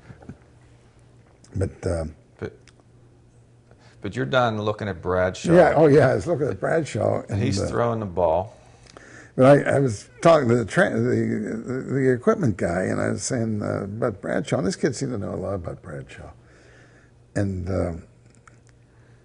I said, well, you know him personally? Oh yeah, I know him. You know his family? Oh, yeah, yes, I know his family. And what kind of? Oh, great people, really good people. You know, good Christian people. So he get along with his father well. You know, I'm getting all that Freudian stuff. Yeah, right. Don't get that stuff. You don't know anything about it. Oh yeah, he gets along real well with his father. And I finally said, well, you know a lot about him. He said, sure, I know a lot about him. He's my brother. I was at an event this past spring, and Bradshaw was there. And that was the only thing he asked me. He said, remember that story you always told about when you went to Louisiana Tech and asked him to hear it was Greg or whatever his brother's name was. Yeah. And I said, hey, I'll never forget that. Yeah. But when you saw Bradshaw, I guess you thought this is something special. No doubt. I mean, because my wife, my mom, or you could send your grandma out there to they could figure that out. Yeah, he's special. Yeah. And then you watched all the films, and then everybody's rapping the teams he was playing against, you know. But that was good football down there. Yeah. That's like we have up here in the Mid-American League, you know, Bowling Green and Kent State. Yeah, that's pretty good football. And then down there, I played Nicholas State. And, yeah, football is important to those people. You know, that was good football. So he was a unanimous choice. Yeah, he was with us. You know, he fly in the ointment. Should trade him and get a lot of players. You know, you built. Now, my idea, you built with the great ones. You start bringing your own guys in. Well, talk about some of the other scouts that you worked with. You talked about Bill Nunn, and what were their contributions? Bill was a great. Well, according to him, he was a great basketball player. I guess maybe he was. You know, down in West Virginia somewhere. He was offered a chance to play with the Globetrotters. You know, and he was that good. But his dad was a sports editor for the Courier, the Pittsburgh Courier, the black paper. And a little nepotism there, too. Bill got a job with them and did a real good job. He ended up taking his dad's place. But he had great contacts in the black schools. And I'll be darned, as the year, he was very serious about it. We both were, and he really learned to be a real top scout. He knew athleticism, and I'm sure he a lot better than I did. He knew football character, personalities. He was a little bit older than I was, but he knew a lot better. And Butler was that way too. But Bill always cut through the baloney. He knew, call it as it was. And then you ended up working with some other scouts in years after that. Yeah, I did. Some guys you learn something. They had a strength you learn off, and others. One guy named Fido Murphy at the Bears had, and we had, and worked for Blesto. He wasn't bad on quarterbacks, but he was one of the strangest guys you ever went to meet, and a real character. His wife was an actress, and she played like Jack Benny's secretary all the time, in the TV shows. And what was her name? She never called Fido. It was always Ray. And I see her on TV even now, with those old pictures, on Turner Broadcasting or something. And she was a pretty nice gal, and very pretty, but looked a little bit like played all those rough parts, let's put it that way. And she was the nicest gal. But Fido used to get all her scripts, from the Jack Benny show, and he'd write his scouting reports on the back of the scripts. He's trying to impress you. But he was a super wacky character. And then we had a guy named Willie Walls, who was Sammy Ball, the great quarterback's target while he was at TCU. And he was a good-looking, big old guy, part Indian. And he was got into movies, but he didn't like it. He didn't like that life, so he went back to being a football coach. And he would show me a movie once, and he said, movie of a football game, and he said, "Look at that guy." He said, "What do you notice about him?" And I said, "Wait," he ducked his head. He said he flinched. And always remember this, Artie. Once a flincher, always a flincher. I mean, he's damned if he does it once, he does it all the time. I don't know about that, But he was very opinionated. But they were like great characters in themselves, And I think maybe in those days, anyone you could get to do that job, that scouting job, were guys that had some little flaw about them, or some strangeness. Willie Walls used to sleep in his car. The motels now. Yeah. And, he'd sleep in his car. Roy McHugh told me he thought one of the best chapters in this book was one that we did on Will Walls. Where not Chuck Noll, but Mike Parker, I was just breaking in, sent me on a scouting trip to an all-star game. And Will was my instructor, took me up and introduced me to everybody and pointed out what I should be looking for and that stuff. But it was very, very funny. McHugh thought that was a real good one. Speaking about Sammy Baugh, did you ever watch Sammy Baugh play? A lot of times, yeah. I just read a website that named him the best NFL player of all time, which I don't know. Hey, listen, he was a great quarterback, a defensive back, and a great punter. And, played two ways and punted the ball too. And they always tell this story about him when I was a kid that they didn't wear the face mask. And this guy came in and really roughed him up. And he told the offensive line, he said, "Open the gates up this time. I'm going to get a good aim on that guy." He was a great arm, but perfect, accuracy. They opened the gates up, and boy, this guy comes barreling at him, and he hit him with the ball. Right in the face. Right in the face, and blasted his face all over the place. And then I remember my good friend Don Joyce said that he was a defensive end and rushed the passer and hit the ball a couple times. And Ball was really at the end of his career, and Ball started to give Joyce hell, and he said, "You're too old to play, just hang it up." And so he called Joyce a bunch of names. And so the next time he ran in, and Ball grabbed him by his face mask, Joyce, Joyce says, I put my hand up. Don was a very dramatic talking guy. He had been a wrestler in that. He knew dramatics. He said, I put my hand up on Ball's, right hand. He had it on his face mask. And he was shaking his head, and I squeezed it, and I felt the bones break in his hand. and I listened to this stuff, and I thought to myself, he probably did that, but what that would mean to a quarterback to break the bones of his hand. That never happened. Now you work with Chuck Noll, and you picked Terry Bradshaw. Now, there's a lot of talk about Chuck Noll and Terry Bradshaw and their relationship. But what was Chuck Noll like to work with from your standpoint? What kind of guy was he, and what did the players think of Chuck Noll? Noll was a very, very good person, a very exacting person. He was like the toughest college professor you ever had. Taking care of the details and demanding, you take care of the details. And he had a quick and sometimes sarcastic wit that could really get to you. And you really wanted to please him because of his demands. You could live up to these standards, especially if your daddy owned a team and the only reason you got the damn job is because of your dad. You wanted to, and you wouldn't tell him that you got him because of your mother. That would really have been bad. But you always wanted to try to please him, and you come out and say, this guy, I don't know about working with him and that stuff, and that you'll be back, next time. Well, and I remember he insisted on getting college transcripts of the football players, and because the Colts did that. And he said, Uppy Bell, Bert Bell's son was the personnel director. He got all the transcripts we wanted. And why can't you do it? So I told Jack Butler, I said, I'm going to get more damn transcripts than Harvard has on guys. And we wrote everybody, and we called on the phone. We got all these transcripts. Then it dawned on me, I saw these, the assistant coaches read it. I thought, how many of these guys graduated from college or anything like that? How the hell they know how to read a transcript? You know what I mean? So we had this one guy that Chuck was asking questions about, a little defensive back from Arizona State.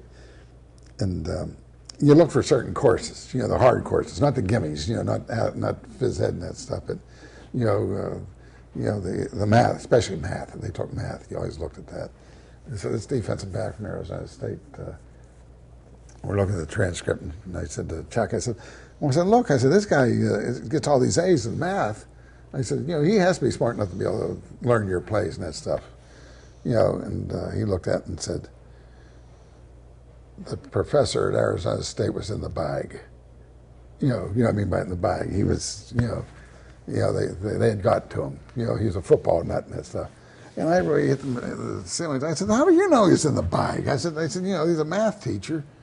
He said, well, they're giving the grade to keep the kid in the team. I said, well, give him a C, give him a D, keep him on the team. He said, no, you just don't know how those things work.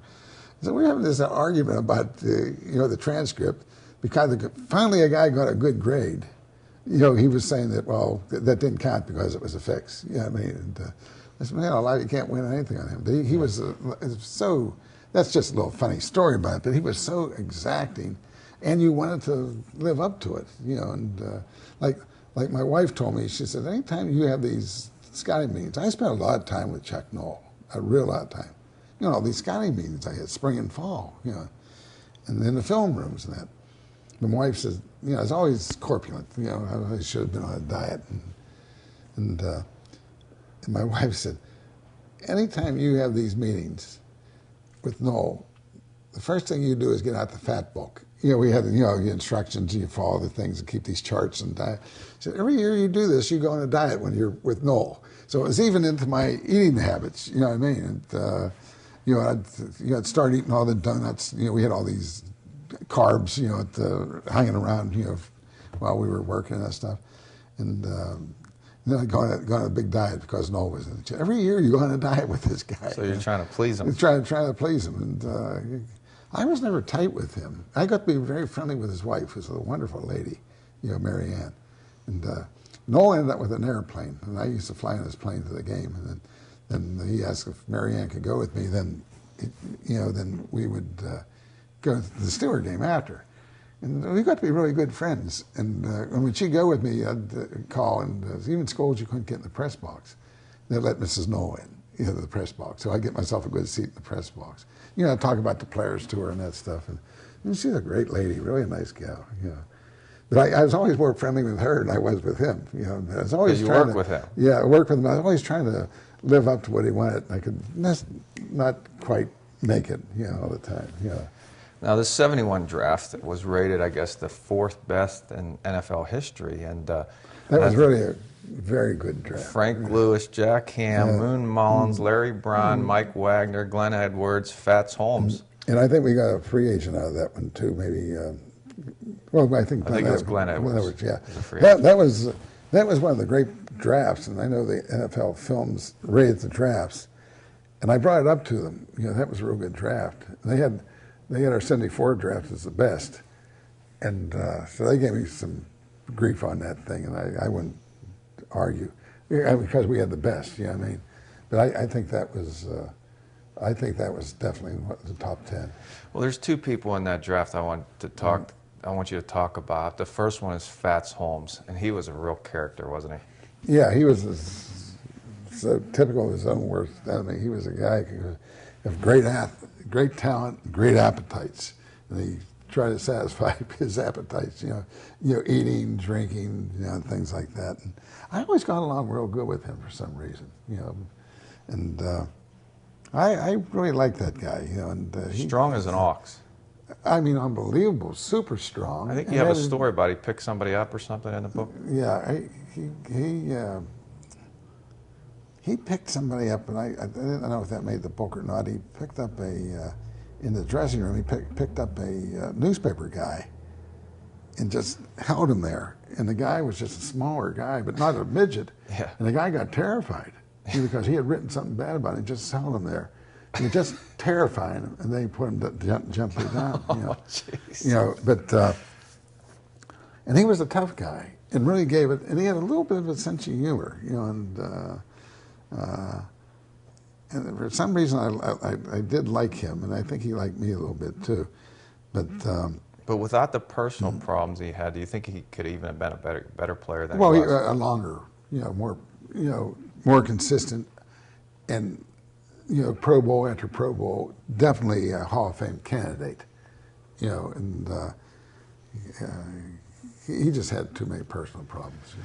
The other guy I want to talk about, my daughter. Excuse me, he intimidated people on the other side of the ball. He scared them. I can imagine. Yeah. Now, the other guy I want to talk about is my daughter goes to Penn State, and she's just loves it up there. Joe Paterno, but Jack Ham. Jack Ham was not your typical. Maybe he didn't fit all your exact size and speed and everything. No, he I remember him so well. He size, well, height-wise, he was okay, about 6'1". Weight-wise, definitely not. But we had a real top weightlifting program with a silver medal winner from the Olympics. Lou Rickey was our coach. And Noel had us convinced that he could put on good weight. And Ham was a perfect example. But Ham could get to any spot on the chessboard. You know what I mean? And he was a real good hitter. He's a hard hitter, but not a vicious guy. Great vision. And he's one of my favorite picks ever, Jack Ham. The perfect player. Who was it? Oh, gosh, the guy in the old days, he used to call this perfect player. And I thought the perfect player on our team of that era was Jack Ham. Jack Ham. No mistakes. Had it all. And I remember my cousin went to the All-Star game over in Hawaii.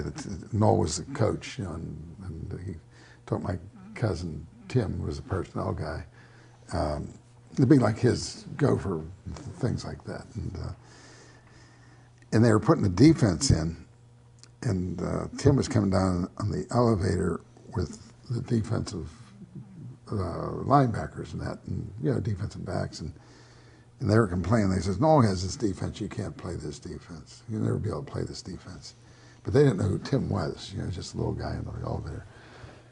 And one guy said, "Yeah, it'll be all right." He said, and this player said, "How in the world is it going to be all right? You just can't do this." And the guy said, Ham.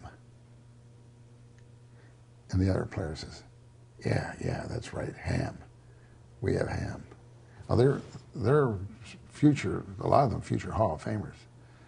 When they realized that they had Jack Ham, they knew the defense would work. Boy, that's something. Yeah. And you know, it's funny. I grew up a Pitt fan, growing up in Pittsburgh, and now my daughter at Penn State. Yeah. I listen to Penn State football on radio now, which I didn't used to do. I always liked Penn State, but now I really like them. But I listen to Jack Ham on the radio. Yeah, he is fantastic. Yeah, always has. And I thought Tremendous. I thought that, well, he has evidently a good job in the real world, and has that football, so I think he's satisfied. But I thought that he could have been a top NFL announcer, and I thought that he could have been a top coach, because he's a guy that you relate to, and he was always one of my favorite guys. And, even interviews, when he's interviewed, unbelievable. Yeah. I mean, really tremendous guy. I guess he's as good there as he was on the field, huh? When he came into, for us, our indoctrination period, we had a little thing at the Hilton. We'd bring the players in, and have a little gathering the night they got there, with sandwiches and all that stuff, and so the Scots ran the thing. Ralph Berlin, the trainer, and the Scots ran this little, night before the physicals and that. And this guy knocks on the door, and I go in and answer the door, and there's a guy in a windbreaker, a pair of slacks, and a shirt, like I have on. And I said, yeah. And he said, I was polite, but I said, yeah. And he said, I thought he was the bellboy. And he said, well, I was told to come here. And I said, oh, you have a message? I said, no, I'm Jack Ham.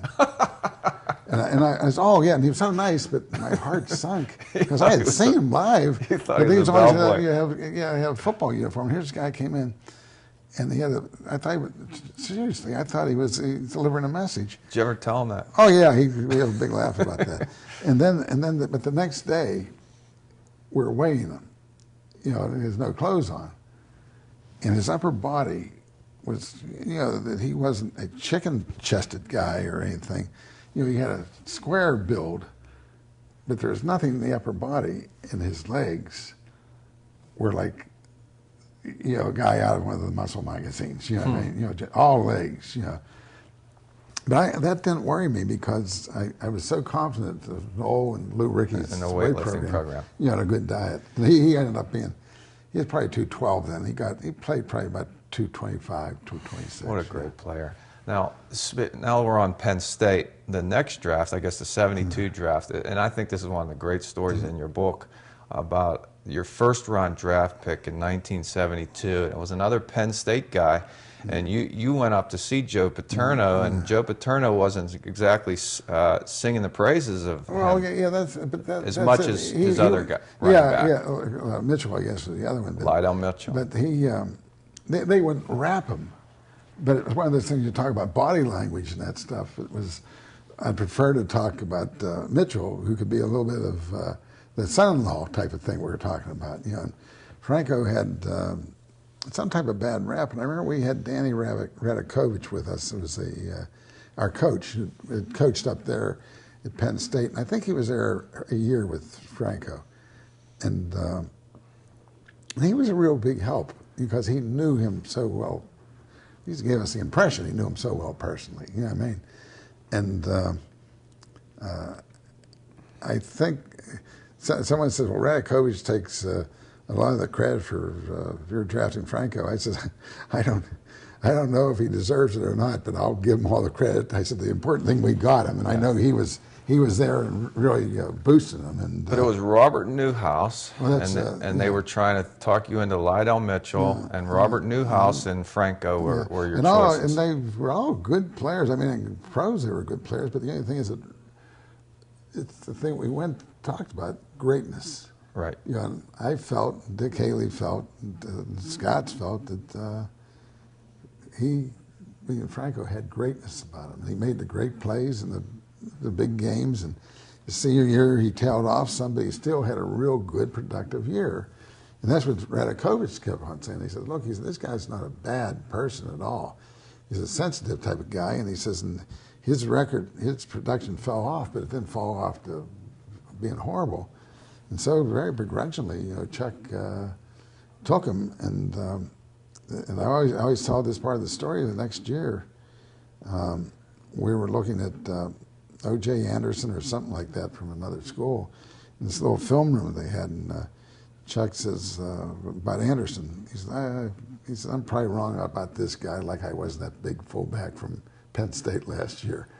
You know, that was his way of saying that, you know, you guys were right. You guys got it right. Yeah. But the thing is, Chuck Noll was really on the fence about Franco Harris, and you knew that he was on the fence, and you wanted him, and you went really extraordinary measures to sell him. I kind of did. I wouldn't give up on it, and because I had scouted him so much myself, I wouldn't give up on it, and you know, I called around all the scouts, you know, and had recorded their voice. That may even be illegal. I don't know. You know, don't worry about it now. Statutes of limitations or not.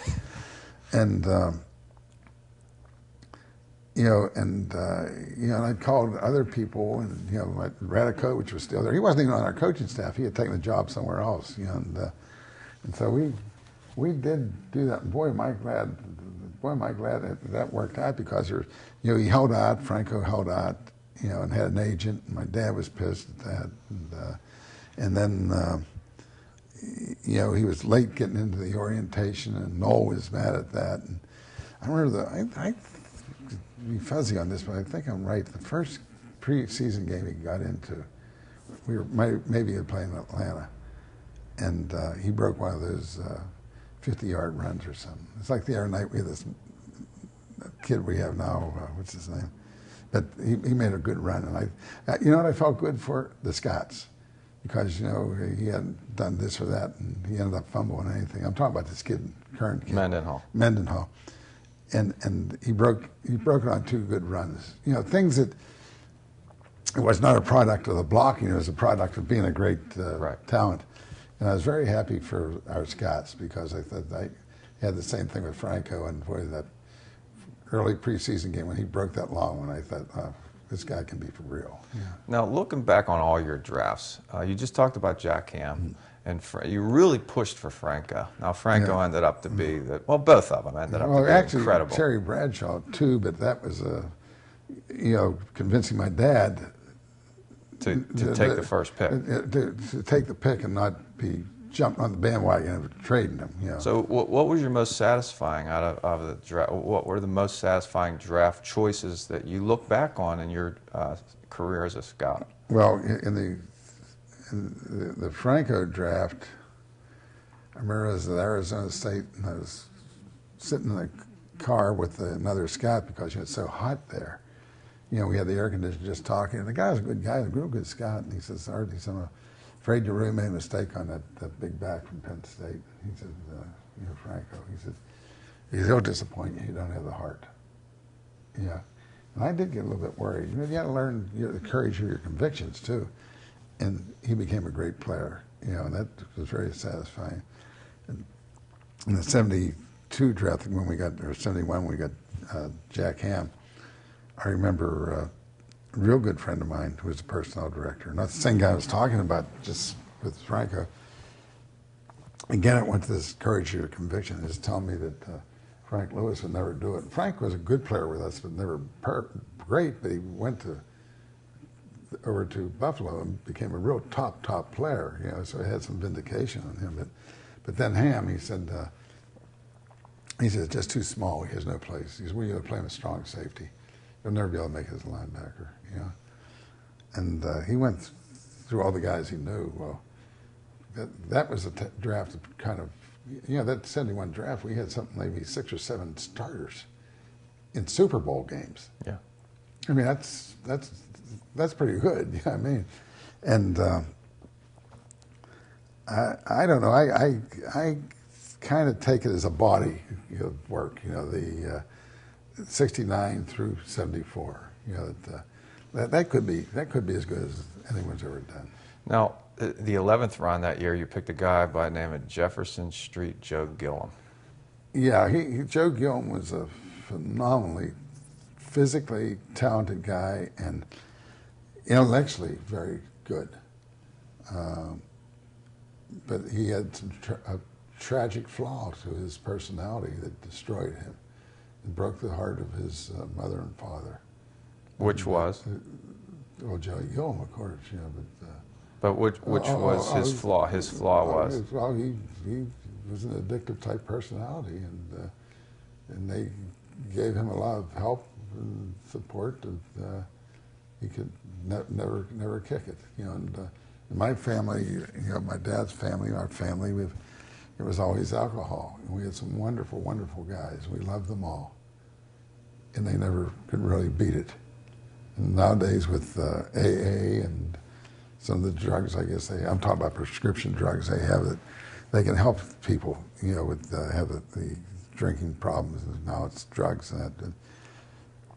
But in those days, they just didn't have that. But maybe Joey could never commit himself to get over the drug problem. I know everybody's on me about weight and that, and I'll do great and I get off it. But one thing about being a fatso, you don't break anybody's heart. Yeah, I mean, disappoint a lot of people, including yourself, but you don't break anybody's heart. Yeah. And I think in my own family and the Gillum family, I think that had something in common. Yeah, it's you know, the broken hearts of people that love there, and they just never could just kick it and put it away and never get to it again. Yeah, and we're winding down here. A couple quick things. Your cousin Tim, you hired him, and he became a pretty good help to you, didn't he? Oh, yeah, real big, and he had a great personality. He could kid you on the square. That was a Rooney saying, you know, kid on the square, and you know, tell you some truths you didn't get mad at. You know, I mean, because you know, a spoonful of sugar made the medicine go down. And he was a good scout. He ended up having a career, you know, in football. His dad and my dad never got along. They were brothers, and Uncle Duke, Vincent. And I remember when I went to talk to my dad about hiring him, he says, well, see him give him a job somewhere else. And I said, well, I did. And they said, well, he's a Rooney. He should be working for the Steelers. What's wrong with him? And if you won't work, you know, you won't hire him. So I told my dad, and he said, hire him. He said, I don't want our name, stand anybody's way. And we're never sorry about that. You know, we hired him because he went from us to the Detroit Lions and was their personnel director. They went up to the Giants, and he's retired now. He had a wonderful career in pro football. Yeah, interesting. Well, Mr. Rooney, these 2 hours just flew by once again. Yeah, it is 2 hours, isn't it? You know, and I really enjoyed our discussion, and I thank you so much for coming. Fine, that's great. I've enjoyed it. I like to work with you because it's more of a historical thing. You know, yeah, that's great. It's wonderful, and I appreciate you coming in and talking with us. Thank you for having me here. And I hope you enjoyed our conversation with Mr. Rooney. You can order his book, Ruani, from his website, artrooneyjr.com. And I'll leave you with this. Please be an organ donor. I encourage you to be an organ donor. Leaving this life and giving the gift of life is one of the best gifts you can ever give. It's a gift that keeps on giving. I thank you for watching. I'm your host, Lee Adams. Take care, everybody.